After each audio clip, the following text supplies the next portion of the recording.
This building behind me is usually bustling with students heading to class, but is now left vacant because of COVID-19.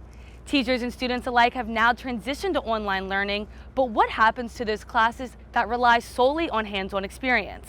Junior Claire Andrews found out firsthand when one of her labs moved online. I take kinesiology 3519. It's a cadaver lab and it's pro section. And this is the anatomy lab.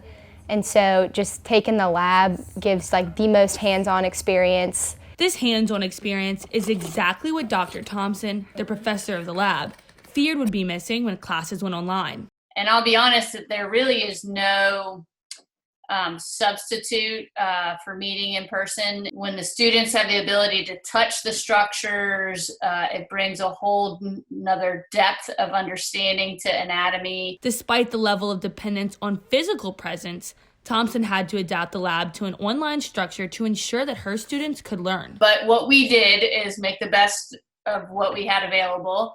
And so we took, we had some cadaver pictures from a variety of sources. So we put those pictures together in like a slideshow, shared it with our students, and asked them first to kind of go through and start to identify structures. However, this method was not completely flawless. You know, a picture is a set picture. You can't touch it, you can't look at it. A lot of times when we were tested in our actual lab, we could ask one of the TAs like, hey, can you probe that?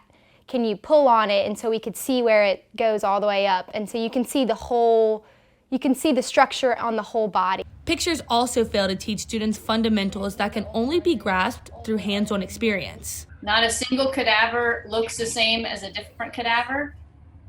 So the benefit of doing it in the lab is seeing that the differences in individual uniqueness and variety in anatomy. While there is no perfect answer, Thompson chooses to stay positive during this unprecedented time. You know, I think successful teachers are going to try and help their students achieve learning, you know, no matter what the circumstances are, and successful learners are going to overcome whatever obstacles are put in their path to continue to learn.